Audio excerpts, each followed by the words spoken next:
Good morning students. P block में आज हम बात करेंगे ग्रुप 16 एलिमेंट्स की। जैसा कि आप सभी जानते हो, ग्रुप 16 हमारा ऑक्सीजन से स्टार्ट होता है और पोलोनियम पर ख़त्म होता है। ऑक्सीजन, सल्फ़र, सेलेनियम, टेलुरियम और पोलोनियम इसमें कंसिस्ट करते हैं। फिर अगर हम देखें इनकी नेचर, तो देखो ऑक्सीजन और सल्फ़र जो है वो तो नॉन मेटल हैं, ठीक है। आप बात करोगे सेलेनियम और टेलुरियम की, तो ये आपको मेटलॉइड कैरेक्टर इनके देखने को मिलेंगे। फिर उसके बाद अगर आप पोलोनियम की बात करो तो पोलोनियम हमारा पुअर मेटल है, ठीक है। और अगर हम इनकी नेचर देखते हैं तो उससे हमें पता चल रहा है कि डाउन द ग्रुप आने पर मेटेलिक कैरेक्टर इंक्रीज़ हो रहे हैं। इट मीन्स कि इनके बॉइलिंग और मेल्टिंग पॉइंट भी इंक्रीज़ होंगे, ठीक है। फिर उसके बाद अकेरेंस की अगर आप बात करो तो देखो ऑक्सीजन जो है वो मोस्ट अबंडेंट एलिमेंट है ऑन द अर्थ क्रस्ट। और हम बात करें ड्राई एयर की, तो ड्राई एयर कंटेन करती है 20.94% ऑक्सीजन बाय वॉल्यूम, ठीक है। नाइट्रोजन के पास सबसे ज़्यादा परसेंटेज एयर में ऑक्सीजन का ही है। फिर अगर हम बात करते हैं सल्फ़र की, तो सल्फ़र जो है वो अर्थ क्रस्ट में तो ओनली 0.03 से 0.1% ही मिलता है, ठीक है। और इसके अलावा जो वॉल्केनिक डिपॉजिट है, वॉल्केनिक एरप्शन में जो डिपॉजिट मिलता है उसमें सल्फ़र जो है वो हाईएस्ट अमाउंट में देखने को मिलता है। फिर हम बात करते हैं इनके इलेक्ट्रॉनिक कॉन्फ़िगरेशन की, तो इलेक्ट्रॉनिक कॉन्फ़िगरेशन आप सभी जानते हो 16 ग्रुप का NS2 NP4 है, ठीक है। टोटल 6 इलेक्ट्रॉन है इनके आउटर शेल में, उसके अकॉर्डिंग ये अपनी केमिकल रिएक्टिविटी शो करते हैं। फिर हम बात करें इनकी एटॉमिक और आयनिक रेडियाई की, तो डाउन द ग्रुप जाने पर जैसा कि जनरल ट्रेंड है पीरियोडिक टेबल में, ठीक है, ऑक्सीजन से पोलोनियम की तरफ आप आओगे तो नंबर ऑफ शेल इंक्रीज़ हो रहा है, तो आपको साइज़ भी बढ़ता हुआ दिखेगा। फिर उसके बाद आयनाइजेशन एंथैल्पी की बात करो तो देखो आयनाइजेशन एंथैल्पी साइज़ के जस्ट अपोजिट होती है। जितना बड़ा एटम का साइज़ होगा, आयनाइजेशन एंथैल्पी उतनी ही कम लगेगी। आपको इलेक्ट्रॉन रिमूव करने के लिए कम एनर्जी वहाँ देनी होगी, ठीक है।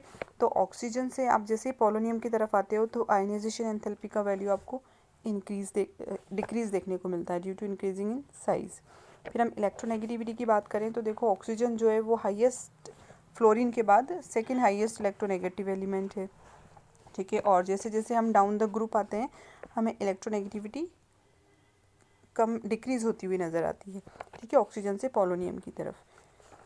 फिर उसके बाद अगर आप बात करो फिज़िकल प्रॉपर्टी की, तो देखो फिज़िकल प्रॉपर्टी में आपने जैसा कि देखा कि आपके ऑक्सीजन और सल्फ़र जो थे वो तो नॉन मेटल थे, सेलेनियम टेलुरियम मेटलोइड हैं, पोलोनियम आपका पुअर मेटल था, ठीक है। और ये सारे ही एलिमेंट जो हैं आपको पॉलीएटॉमिक फॉर्म में मिलते हैं। जैसे कि ऑक्सीजन है O2 की फॉर्म में देखने को मिलता है, सल्फ़र S8 की फॉर्म में देखने को मिलता है, ठीक है। और जो पोलोनियम है ना, याद रखना इस ग्रुप में सिर्फ पोलोनियम ही है जो कि रेडियो एक्टिव एलिमेंट है, ठीक है। फिर हम बात करें एलोट्रोप्स की, तो देखो एलोट्रोपिक फॉर्म इन जितने भी एलिमेंट हैं ये सारे इस ग्रुप 16 में ऑक्सीजन से लेके पोलोनियम तक ये सभी एलिमेंट्स एलोट्रोपी शो करते हैं। इनके बहुत से एलोट्रोप्स देखने को मिलते हैं, ठीक है, जैसे ऑक्सीजन के हैं। फिर उसके बाद हम बात करेंगे इनकी केमिकल प्रॉपर्टीज़ की, तो देखो केमिकल प्रॉपर्टीज़ समझना है तो आपको सबसे पहले इनकी ऑक्सीडेशन स्टेट समझनी होगी। ग्रुप 16 की ऑक्सीडेशन स्टेट देखो, इनका इलेक्ट्रॉनिक कॉन्फ़िगरेशन क्या होता है, NS2 NP4, ठीक है। ऑक्सीडेशन स्टेट अपना ऑक्टेट कंप्लीट करने के लिए 6 इलेक्ट्रॉन नज़र आ रहे हैं आपका आउटर शेल में, तो ये क्या करेंगे, 2 इलेक्ट्रॉन कैरी करेंगे, तो इस तरह ये -2 ऑक्सीडेशन स्टेट शो करेंगे। और उसके अलावा अपने NP4 इन 4 इलेक्ट्रॉन को लूज़ करके +4 भी शो कर सकते हैं, ठीक है। और पूरा का पूरा कंप्लीट आउटर शेल के इलेक्ट्रॉन लूज़ करके ये +6 ऑक्सीडेशन स्टेट भी शो करते हैं। तो इस तरह से हमें वेरिएशन ऑफ ऑक्सीडेशन स्टेट देखने को मिलता है, उसके अकॉर्डिंग ये डिफरेंट टाइप्स ऑफ कंपाउंड्स की फॉर्मेशन करते हैं।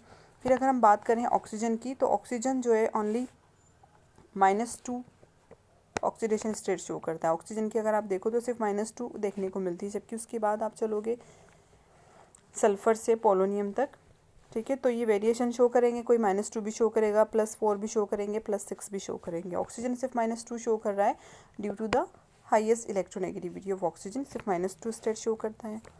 ये चीज़ हमारी क्लियर होती है, ठीक है। फिर उसके बाद एक इनर्ट पेयर इफेक्ट का फैक्टर आप ध्यान में रखना कि पी ब्लॉक में इनर्ट पेयर इफेक्ट देखने को मिलता है, यानी जैसे ही आप डाउन द ग्रुप जाते हो तो हाईएस्ट ऑक्सीडेशन स्टेट जो है, जैसे +4 और +6 की आप बात करो तो हाईएस्ट ऑक्सीडेशन स्टेट +6 है, ठीक है।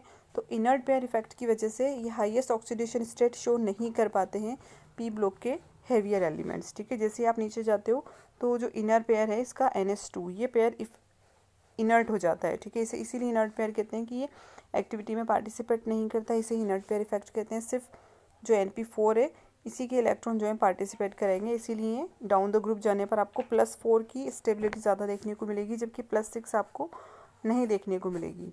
ठीक है, फिर उसके बाद हम देखते हैं इनकी रिएक्टिविटी विद हाइड्रोजन की हाइड्रोजन के साथ कैसे रिएक्ट करते हैं। तो हाइड्रोजन के साथ ये रिएक्ट करके अपनी ग्रुप ऑक्सीडेशन नेचर के अकॉर्डिंग H2E टाइप के हाइड्राइड बनाते हैं। ठीक है, E यहाँ पर ग्रुप 16 का एलिमेंट है। ठीक है, ऑक्सीजन से पोलोनियम तक, और इनको 2 हाइड्रोजन चाहिए होते हैं अपनी इलेक्ट्रोनेगेटिविटी सेटिस्फाई करने के लिए। ठीक है, फिर उसके बाद हमने देखा कि H2O जो है, ठीक है, वो भी ग्रुप 16 का ही एक हाइड्राइड है। ठीक है, और उसके अलावा आप जैसे जैसे नीचे जाते हो H2S है, ये भी ग्रुप 16 का हाइड्राइड है। ठीक है, तो H2E टाइप के हाइड्राइड ये बनाते हैं। अब हम बात करें इन हाइड्राइड की एसिडिक कैरेक्टर की, तो देखो कोई भी एसिड अपना एसिडिक नेचर तब शो करता है जब वो अपना H+ डोनेट करता है। ठीक है, तो जितना ज़्यादा इनकी H+ डोनेट करने की कैपेसिटी बढ़ेगी उतनी इनका एसिडिक कैरेक्टर बढ़ेगा। तो H+ कब डोनेट करेंगे, जब इनका साइज़ इंक्रीज़ होगा। ठीक है, समझ में आ रही है चीज़। डाउन द ग्रुप जाने पर जैसे जैसे साइज़ इंक्रीज़ होगा, ठीक है, बॉन्ड लेंथ इनकी वीक हो जाएगी और ये ईजीली अपना H+ डोनेट कर देंगे। तो हम अगर बात करें H2O से H2, ठीक है, टेलोरियम के लिए, तो एसिडिक कैरेक्टर इंक्रीज़ हो रहे हैं। ठीक है, ऑक्सीजन से आप टेलोरियम की तरफ आते हो इनका हाइड्राइड लेकर, तो आपको एसिडिक कैरेक्टर इंक्रीज़ देखने को मिलेंगे, क्योंकि साइज़ बड़ा होने की वजह से जो बॉन्ड लेंथ है वो डिक्रीज़ हो रही है। फिर उसके बाद हम बात करते हैं रिएक्टिविटी विद ऑक्सीजन।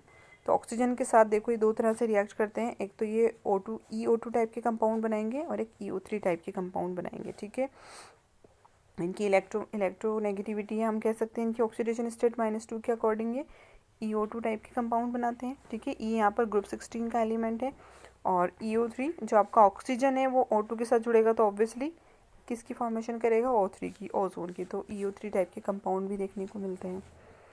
ठीक है, फिर उसके बाद हम reactivity towards the halogen, halogen के साथ रिएक्टिविटी अगर देखते हैं तो देखो हेलोजन के साथ ये इनकी हाईएस्ट ऑक्सीडेशन स्टेट में भी ये कंपाउंड की फॉर्मेशन करते हैं। जैसे कि देखो हेलोजन के साथ ही EX4, EX6, EX2 तीनों टाइप के हेलाइड्स बना रहे हैं। ठीक है, जैसे कि हम डी ब्लॉक में भी पढ़कर आए हैं कि ये जो हेलाइड्स हैं वो इजीली इनकी हायर ऑक्सीडेशन स्टेट्स को सेटिस्फाई कर सकते हैं। दैट्स वाई ये हेलाइड के साथ अपनी +4 और +6 स्टेट भी शो करते हैं। ठीक है, फिर उसके बाद ठीक है ये इनकी रिएक्टिविटी हो गई। यहाँ पर देखो एक क्वेश्चन है कि H2S is less acidic then H2TE। ठीक है, जैसे कि सल्फ़र का जो हाइड्राइड है वो टेलुरियम के हाइड्राइड से कम एसिडिक है, लेस एसिडिक है। इसका रीज़न पूछा है, तो देखो यहाँ पर रीज़न क्या दे रहे हैं, due to the decrease in bond dissociation enthalpy down the group acidic character increases. ठीक है, बॉन्ड डिसोसिएशन एंथैल्पी जो है वो डिक्रीज़ होती है जैसे जैसे आप डाउन द ग्रुप जाते हो। ठीक है, क्यों डिक्रीज़ होती है, क्योंकि बॉन्ड लेंथ बढ़ रही है। ठीक है, उसको तोड़ने के लिए देखो जैसे ही आप डाउन द ग्रुप आओगे, ठीक है, साइज़ आपको बड़ा देखने को मिलेगा, यानी बॉन्ड लेंथ बढ़ रही है। बड़े बॉन्ड यानी कि जो हाइड्रोजन और पर्टिकुलर जो 16 ग्रुप का एलिमेंट है इनके बीच की बॉन्ड लेंथ बढ़ रही है, तो इसको तोड़ने के लिए H+ रिलीज़ होगा, जब तो एसिड बनेगा। तो H+ रिलीज़ कब होगा, जब इन दोनों के बीच का बॉन्ड टूटेगा। तो बॉन्ड आसानी से टूट जाएगा अगर बॉन्ड लेंथ हायर है, तो बॉन्ड डिसोसिएशन एंथैल्पी हमें कम देनी पड़ेगी। तो कम एनर्जी पर ही क्या होगा, इनका H+ आसानी से बाहर रिलीज़ हो जाएगा। ठीक है, तो हमारा आंसर क्या हो जाता है यहाँ पर कि due to the decrease in bond dissociation enthalpy down the group acidic character increases. Okay, तो इस तरह से हम इनके जनरल कैरेक्टरिस्टिक्स देखते हैं। ठीक है, ग्रुप 16 के आज जो हमने बात की है ग्रुप 16 के जनरल कैरेक्टरिस्टिक्स की, इनकी अक्यूरेंस कहाँ ये मिलते हैं, इनका इलेक्ट्रॉनिक कॉन्फ़िगरेशन देखा। इलेक्ट्रॉनिक कॉन्फ़िगरेशन के बेसिस पर हमने इनकी केमिकल प्रॉपर्टीज़ देखी कि कितने तरह की ऑक्सीडेशन स्टेट ये शो कर रहे थे। फिर पर्टिकुलर कंपाउंड्स इनके देखे। एक लास्ट चीज़ और देखनी है हमें कि anomalous behaviour of oxygen, oxygen का बिहेवियर एनोमलस है, जैसे कि आप पढ़कर आए हो नाइट्रोजन के लिए भी, और इससे पहले 11th क्लास में हमने बोरोन और कार्बन के लिए भी पढ़ा कि जो 16th ग्रुप है, सॉरी पी ब्लॉक जो है, उसमें हर एक ग्रुप का, ग्रुप 13 से लेकर ग्रुप 17 तक हर एक ग्रुप का जो फर्स्ट मेंबर है वो अदर मेंबर्स के कंपेयर में डिफरेंट बिहेवियर शो करता है। तो उसके पीछे देखो जनरल सा रीज़न होता है। एक रीज़न तो क्या है कि इनका स्मॉलर साइज़ है। ठीक है, स्मॉलर साइज, सबसे छोटा इनका साइज होता है अपने ग्रुप में, ठीक है। पहला एलिमेंट इसीलिए बिहेवियर शो करता है। दूसरा है कि इनकी इलेक्ट्रोनेगेटिविटी हायर होती है, इलेक्ट्रोनेगेटिविटी हायर होती है। जानते हो ना आप, डाउन द ग्रुप जाने पर नेगेटिविटी डिक्रीज होती है, तो इनकी सबसे ज़्यादा होगी जो टॉप पर होगा एलिमेंट। और तीसरा है एब्सेंस ऑफ डी सबशेल, ठीक है। डी सबशेल इनके पास नहीं होता है, क्योंकि सेकंड रो में है। हम कह सकते हैं कि ये जो पहला एलिमेंट जो होगा इनका सेकंड शेल का एलिमेंट, तो सेकंड शेल में हमेशा 2s और 2p ही देखने को मिलेंगे, 2d इनके पास होते ही नहीं है। तो इन तीनों रीज़न की वजह से ये डिफरेंट बिहेवियर शो करता है, ठीक है। तो ऑक्सीजन की बात करें तो ऑक्सीजन भी क्या है कि 16 ग्रुप का सबसे टॉप वाला फर्स्ट एलिमेंट है। इसके पास तीनों कैरेक्टरिस्टिक हैं। स्मॉलर साइज है इसके पास, इसकी इलेक्ट्रोनेगेटिविटी हायर है। थर्ड अगर हम बात करें तो इसके पास डी सबशेल की एब्सेंस है। इन तीनों रीज़न की वजह से ये इनॉर्मलस बिहेवियर शो करता है, ठीक है। तो ये कुछ पर्टिकुलर प्रॉपर्टीज़ थी इस ग्रुप के लिए। फिर नेक्स्ट लेक्चर से हम स्टार्ट करेंगे जो इसके पर्टिकुलर इस ग्रुप के 16 ग्रुप के जो कंपाउंड्स हैं, जैसे कि डाईऑक्सीजन है, ठीक है, सिंपल इसके ऑक्साइड्स हैं, ओजोन है, इनकी प्रिपरेशन, इनकी पर्टिकुलर प्रॉपर्टीज़, इनका डिस्कशन हम करेंगे। तब तक आप ये जनरल इंट्रोडक्शन देखिए। Thanks for watching.